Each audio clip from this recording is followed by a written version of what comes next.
La vieille carte inversion du No pourrait être activée à nouveau. Il y a seulement quelques semaines, nous discutions de la raison pour laquelle la Biélorussie n'avait pas rejoint la guerre en Ukraine en tant que participant actif, malgré son statut d'État de l'Union de longue date avec la Russie, et malgré le fait qu'un allié beaucoup plus éloigné ait rejoint la mêlée. Mais maintenant, nous avons Zelensky qui menace ouvertement de frapper la Biélorussie si les exigences de l'Ukraine ne sont pas satisfaites. C'est le dernier développement alors que la vague d'optimisme continue de se répandre en Occident.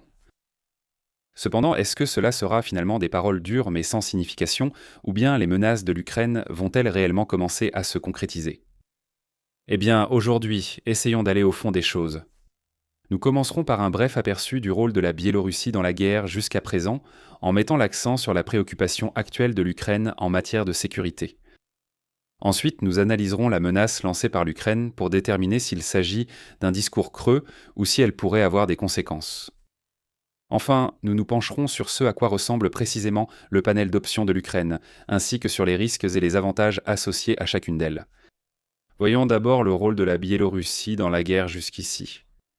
Et la meilleure description, c'est qu'il n'y a pas grand-chose. Le rôle le plus important de Minsk a été de servir de base de lancement pour l'invasion de février 2022. Cette partie très étroite a parfaitement fonctionné.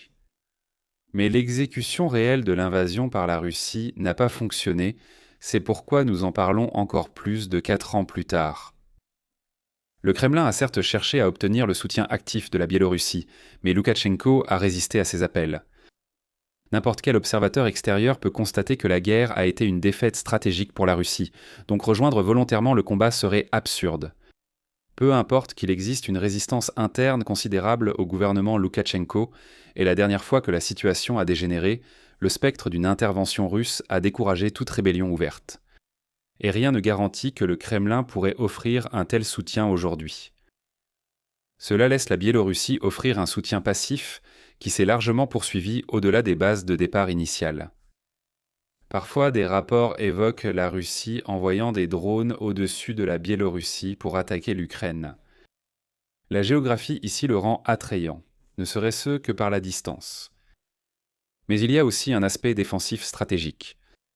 L'Ukraine déploie tellement d'efforts pour installer des défenses anti-drones à l'Est que passer par la Biélorussie semble être une idée intelligente. Cela rejoint un deuxième aspect du soutien passif de la Biélorussie, qui est beaucoup mieux documenté. La Russie fait survoler des drones à la frontière Biélorussie-Ukraine pour limiter la capacité de l'Ukraine à utiliser ses défenses aériennes contre eux. Mais le soutien le plus constant de la Biélorussie est sans doute la fourniture de navigation et de correction de tir. La Russie peut installer de nombreuses stations relais en Biélorussie. Ces stations communiquent avec les drones russes entrant et circulant en Ukraine, étendant ainsi la portée des communications jusqu'aux cibles finales. Elles peuvent aussi aider les drones russes brouillés à retrouver leur position en Biélorussie et à revenir en Ukraine. En dehors du domaine militaire, la Biélorussie a soutenu la Russie en raffinant du pétrole, fournissant de l'essence pour le marché intérieur russe et du diesel pour l'effort de guerre russe. Vers 2022, cette phrase aurait semblé ridicule. Mais avec les frappes incessantes de l'Ukraine sur les raffineries de pétrole russe, c'est désormais un fait établi. La Russie a besoin d'aide pour répondre à la demande, tant du côté civil que militaire, et la Biélorussie est l'un des rares pays qui peut facilement assumer ce rôle. Dernière remarque sur ce qui ne préoccupe pas vraiment l'Ukraine, une répétition de l'invasion de février 2022. Bien sûr, il est possible qu'un jour, la Russie tente à nouveau cela. Mais le Kremlin devrait d'abord rassembler des hommes et du matériel à cet endroit, en quantité qui serait évidente pour tout le monde. Et même si la Russie essaie de faire quelque chose en douce, il y a tellement de gens dans la région qui pourraient se transformer en milices du jour au lendemain que la stratégie ne serait de toute façon pas efficace. Ainsi, il y a tout un tas de domaines dans lesquels la Biélorussie aide la Russie. Mais forcer l'Ukraine à rester vigilante sur un autre front n'est presque rien, à peine un point sur le radar. Nous arrivons à la fin de la semaine dernière, lorsque Volodymyr Zelensky a lancé un ultimatum à la Biélorussie. Expulser la Russie ou laisser l'Ukraine le faire à la place de la Biélorussie, contredisant ainsi Alexandre Loukachenko qui nie l'implication de son pays dans la guerre. Compte tenu de tout ce qui se passe dans le monde en ce moment, il se peut que vous n'ayez pas eu le temps d'y réfléchir, surtout si vous consommez principalement des médias d'information de centre-gauche. L'histoire a surtout été couverte par les médias de gauche modérés, tandis que les publications plus à gauche sont restées très silencieuses. Et même si vous avez vu l'histoire, il se peut que vous n'ayez pas lu la même version. Les médias de gauche avaient tendance à présenter l'histoire sous l'angle moral et humanitaire, tandis que les médias de droite se concentraient davantage sur la relation géopolitique entre la Biélorussie et la Russie. Je connais ces différences grâce aux sponsors récurrents de la vidéo d'aujourd'hui, Ground News. Ils sont toujours là pour vous, en vous proposant l'angle mort, un résumé des histoires que certains segments du paysage médiatique manquent. Et en allant sur ground.news/linesonmaps ou en scannant le code QR affiché à l'écran, vous pouvez bénéficier d'une réduction fantastique de 40% sur un plan Vantage pour accéder à tout cela et bien plus encore. Alors merci encore à Ground News d'avoir sponsorisé la vidéo d'aujourd'hui. Quoi qu'il en soit, on voyait que Zelensky était sérieux. La Biélorussie n'avait qu'une semaine pour se conformer, au lieu du préavis habituel de 2 semaines. Mais pour être tout à fait sérieux, ta première réaction aurait dû être de taper sur le panneau. N'écoute pas les dirigeants. Ici, tout incite à bluffer. Si la Biélorussie juge l'Ukraine sérieuse, elle pourrait expulser la Russie. Cela donnerait à l'Ukraine exactement ce qu'elle veut sans avoir à lever le petit doigt, ce qui donnerait à une Ukraine plus faible l'incitation à bluffer sa force. En retour, la déclaration en elle-même ne peut pas fournir d'informations significatives qui modifieraient la façon dont la Biélorussie réagirait. Le problème aujourd'hui, c'est que notre monde moderne réagit parfois de façon excessive aux paroles en l'air. Les menaces verbales ne sont pas toujours des mensonges. Trump l'a dit, donc ça doit être faux, c'est devenu un peu un mème, mais je crains que trop de gens le croient littéralement, et qu'ils le croient à leurs risques et périls, comme l'Iran aurait peut-être dû nous l'apprendre. La première moitié du panneau nous avertit seulement que dire des choses ne transmet pas vraiment d'informations. Et si Loukachenko regarde la seconde moitié du panneau, il pourrait commencer à s'inquiéter, ce qui semble être le cas d'après ses récents efforts pour réchauffer les relations diplomatiques avec l'Ukraine. Vous avez sûrement vu ces chiffres sur les gains et pertes territoriaux une douzaine de fois déjà. Quelques mois de gains ukrainiens concentrés dans la région de Zaporijia, après environ 1 an et demi de contrôle russe persistant sur le rythme de la guerre. Ces avancées semblent ralentir en juin. La principale raison semble être la campagne ukrainienne pour neutraliser la logistique russe avec de nouveaux drones de moyenne portée. Eh bien, sais-tu contre quoi d'autre ces drones de moyenne portée seraient efficaces ? Tout ce matériel russe stationné en Biélorussie. Voici une autre façon de présenter la situation. Une grande partie de la diplomatie consiste, pour chaque partie, à essayer d'expliquer de manière convaincante à l'autre camp quelle est la structure du jeu. C'est dans tous ces livres sur l'étagère. Des volumes de conversation à la fois fascinantes et douloureusement ennuyeuses sur les capacités et les préoccupations politiques que chaque diplomate rival possède, avec des invitations à l'autre partie à faire ses propres recherches pour vérifier ces informations. Dans cette optique, Loukachenko doit peser ses options. Ce n'est pas parce que Zelensky le lui a dit, mais parce qu'il y a autre chose dans l'air. Ce n'est pas de l'amour dans l'étranger proche de la Russie. Ce sont ces drones. Et la décision de Loukachenko se résume à ce qu'il pense qu'il pourrait arriver s'il ne cède pas à la demande de Zelensky. La question suivante est ce que l'Ukraine peut vraiment faire ici. Ces drones rendent une attaque contre la Biélorussie plausible. Ils ne garantissent pas que l'Ukraine ira jusqu'au bout. Alors que se passe-t-il si la Biélorussie met l'Ukraine au défi ? Il y a 3 options claires ici. La première consiste à rester en retrait sans agir. La deuxième option est d'ouvrir des frappes sur des cibles russes. Troisième option, ajouter l'infrastructure pétrolière biélorusse à la liste. La première option sert de référence pour la comparaison, donc je n'ai pas grand-chose à y ajouter directement, si ce n'est qu'il est possible que les commentaires originaux de Zelensky étaient un pur bluff.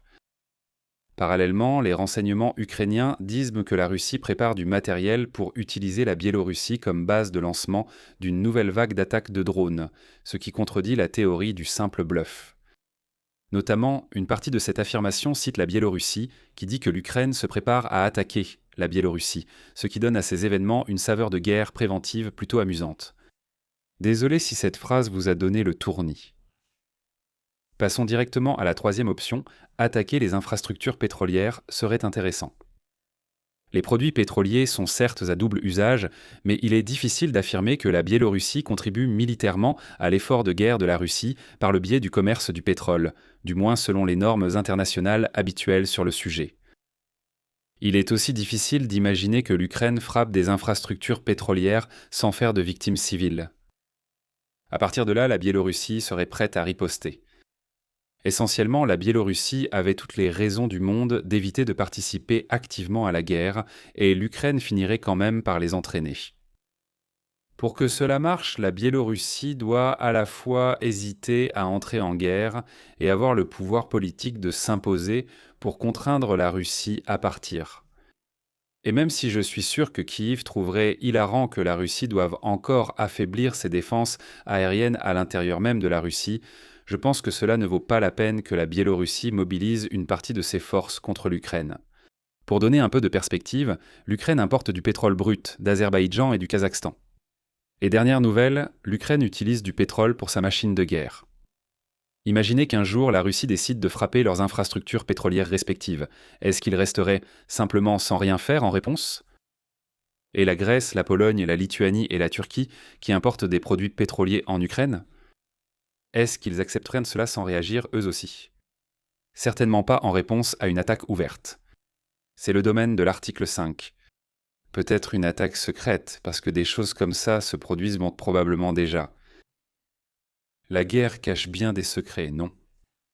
En fait, cela offre à l'Ukraine une meilleure option. Vous avez travaillé avec la résistance biélorusse.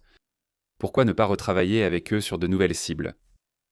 Zelensky a rencontré la chef de l'opposition biélorusse en exil, souvent présente dans des lieux inattendus, fin mai. Du côté des actions ouvertes, il existe ici une voie médiane. Limiter les frappes aux cibles militaires russes. Cela a plus de potentiel car il n'est pas certain que Loukachenko soit particulièrement satisfait de l'accord actuel de toute façon. La Biélorussie est militairement liée à la Russie depuis la chute de l'Union soviétique, mais la logique allait traditionnellement dans le sens opposé.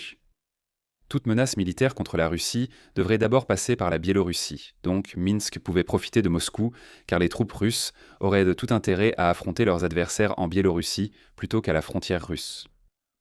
En revanche, ici, la Russie utilise la Biélorussie comme base d'opération avancée pour passer à l'offensive en Ukraine.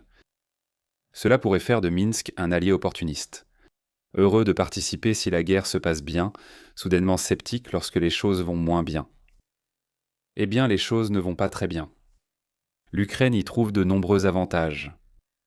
Dans le meilleur des cas, cela tend les relations au sein de l'État de l'Union, et la Russie retire ses actifs de la Biélorussie. Dans un scénario plus réaliste, la tension oblige le Kremlin à offrir davantage à Minsk pour maintenir la relation. C'est tout de même une victoire pour l'Ukraine. Mieux vaut que Loukachenko gère des millions que le Kremlin.